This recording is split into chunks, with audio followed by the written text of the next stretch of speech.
I will go ahead and call to order this regular meeting of the Board of Selectmen for Monday, August 5th, 2024. As before, we'll only do the pledge during our in-person meeting, so I'll go right to the first Selectmen's report. I would like to use my update today to honor a fallen colleague, David Martin. As you know, David, who was a member of the Board of Finance, and before that, a member of this board, passed away very unexpectedly last Wednesday.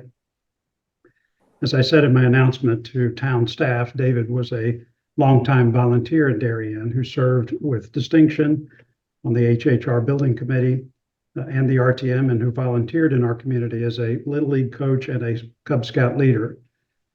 David's most visible recent work was on the HHR committee, which for our viewers is focused on all the renovation work at Henley Homes and Royal Schools. I was copied on a number of replies when Chairman Chris Price announced David's passing to the committee, and I think it's worth reading a few of those. The first one said, "He dedicated so much time and positive energy. I will personally miss his thoughtful input, guidance, and humor. Personally, I have deep respect for David and the genuine expertise he brought to the HHR projects. He was a vital member of the committee and will be missed. He was such an integral part of our community and invaluable in our work on the HHR project. We will miss his dedication to Darien and his wonderful sense of humor." And finally, Dave's dedication to the town of Darien was incredible. I'll personally miss bumping into him on walks with our dogs in the neighborhood. I'm thankful for the HHR committee for introducing us, which helped us move from a casual hello to being able to stop and have conversations. He helped make a new town feel like a small town. I don't know who said it, but I read once that what you leave as a legacy is not what is etched in stone monuments, but what is woven into the lives of others. Given all these comments, it's clear that David got this exactly right. So in honor of David Martin, as well as his wonderful wife, Ann Reed, and their children and grandchildren, I would ask for a moment of silence.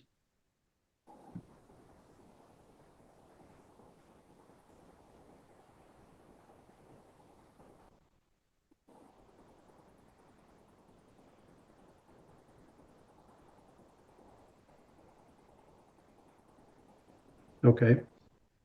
Thank you for indulging me. I'd like to go now to the board liaison reports. Mr. Burke. I do not have a report. Our Blight Review Board has not met since I gave my last report on that topic, but I will report after our next meeting. Okay. Marcy. Same. We have not met since our last meeting, so when we do, I'll give you an updated report. Thank you. Okay. Monica, anything on your end? Same here. We haven't met since the our last meeting. Just want to remind everybody that the committee will be meeting on the 21st at 6 o'clock in 206. Okay. Sarah, any reports from you? The last HHR meeting was on July 24th, and things are moving along. As people can see as they're driving around town, they'll be able to see all the construction that's happening. And I think your ONG has been very responsive during that time period. We had a very heavy rainfall, and they were very responsive to the neighbors. So we're grateful for that. We are planning to meet sometime in the next week to approve the May and June pay apps. Marcy will probably know what that means, all those receipts that happened during the month. And we are looking forward to a dedication that will happen on the 13th, I believe at 10 a.m. Yep. That the superintendent's office is organizing. And John, we will look forward to seeing you there. And right now the committee is very sad about David, but we appreciate your comments today. So thank you. Of course. Okay. We have some new business, a short meeting today.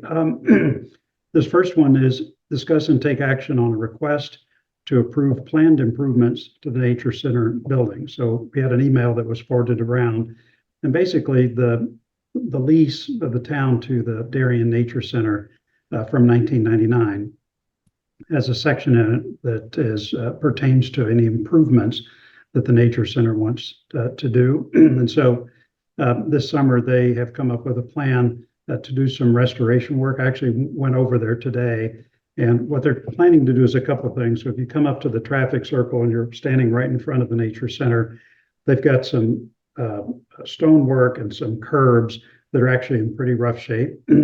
There actually are not some missing some cutouts for wheelchair access.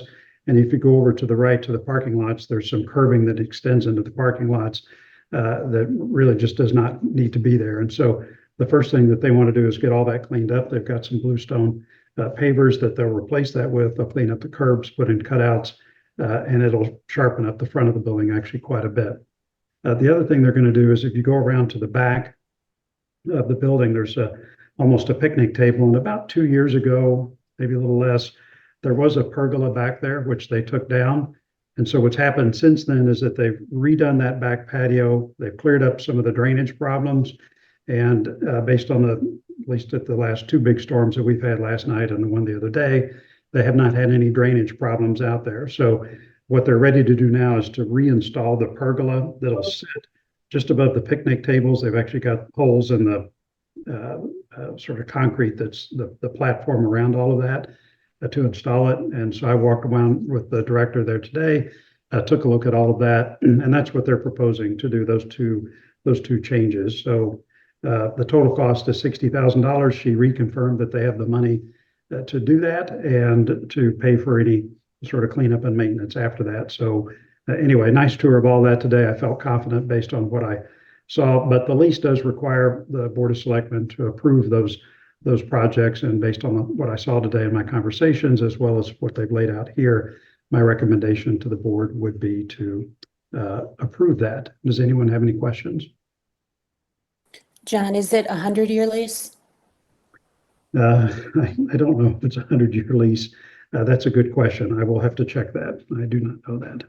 And they're Another 100 years. putting up the pergola that was already there. They're reinstalling.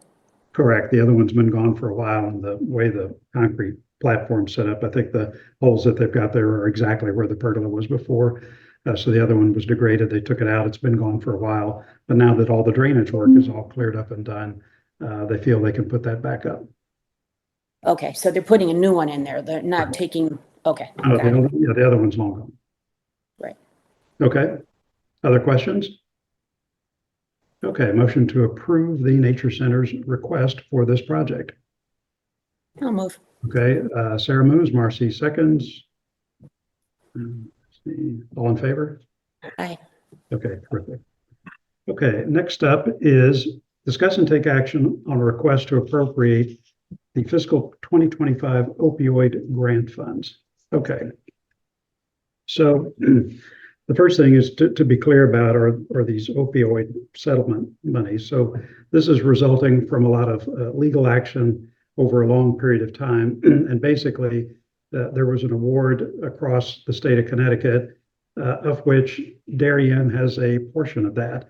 I believe Mindy, you're on, so I'm gonna let you take this, but I believe we have an annual award of these funds in the neighborhood of about $60,000. Is that correct? The exact number is really unknown. Okay. There is 7, nationwide opiate settlement agreements, and some are from pharmaceutical companies and some are from big box retailers like CVS, Walgreens, Walmart. So that money is trickling in at this time, but it is over a period of time. Okay. So, yep, we anticipate that money to continue to come in. Okay, so the Teen Talk people came to see David when he was still here. I think you were there as well. Why don't you describe what their ask is and what this appropriation is about? Sure. So the town has committed $40,000 to support a Teen Talk mental health counselor position in the middle school. It was well received and it was successfully implemented in the high school last year. So they want to model that idea to be very similar to that as a position at Middlesex.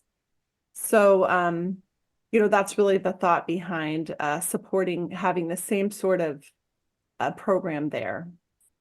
So Okay. Kids in Crisis came to us and also Darien Community Foundation to help supplement to get a position there. So the 40,000 is what we've committed from the health department to support. What about next year and the year after that? How does that all get funded, and what's the overall plan, both for us and for the community fund?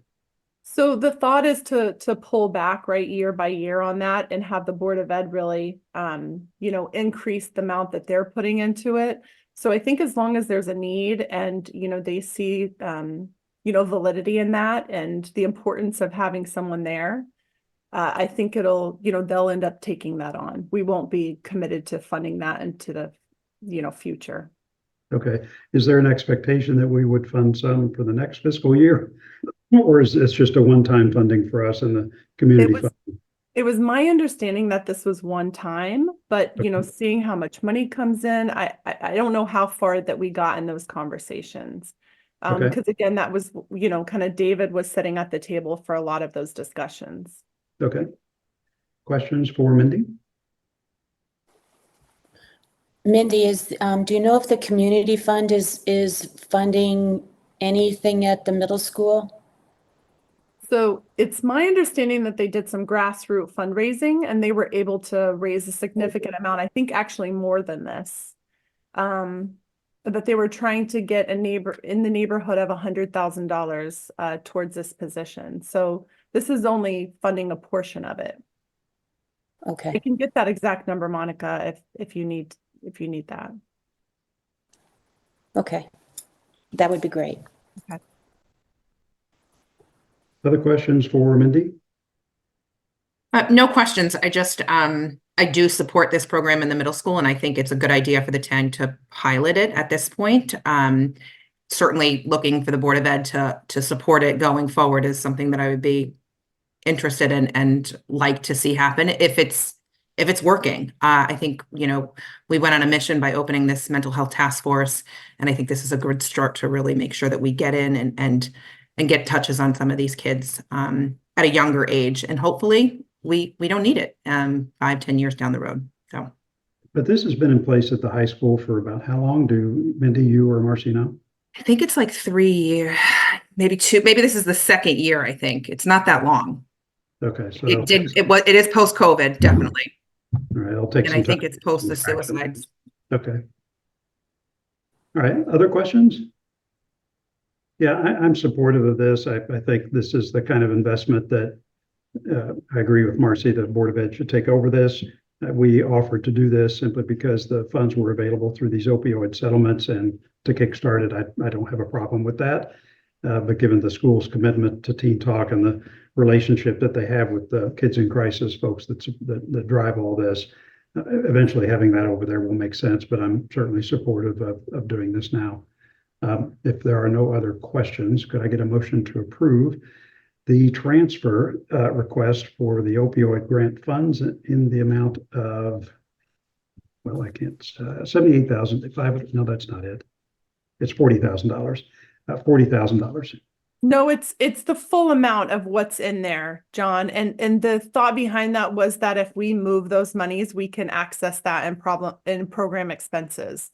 So Oh, I'm sorry, I missed that. You're right. yeah, Yes. so David and I had talked about when that money started to kind of trickle in about some other, harm reduction strategies that we could implement in town following the guidance provided by these settlement agreements.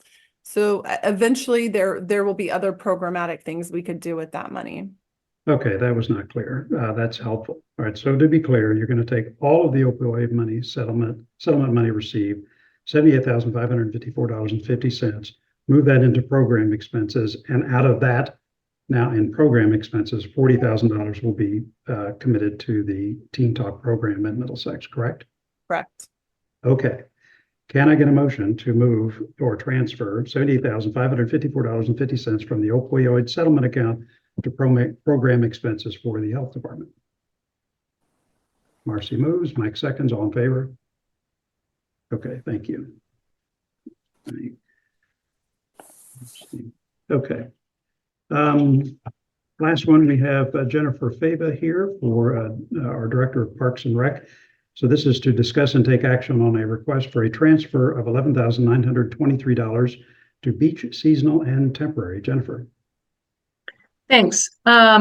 So what we have here is that for year end, we were looking at the various budget lines and saw that we had a deficit of $11,922.14 in the beach and court seasonal and temp line. So what we're requesting to do here is, luckily with the departure of my predecessor and the position being vacant for a few months, we did have funds that were still available in the full-time salary line. So we're looking to transfer 11,923 from that into the temp line to cover this deficit. Basically, what happened is back in 2023, and I apologize because I'm going off of what staff have told me since I wasn't here to figure out and calculate the budget.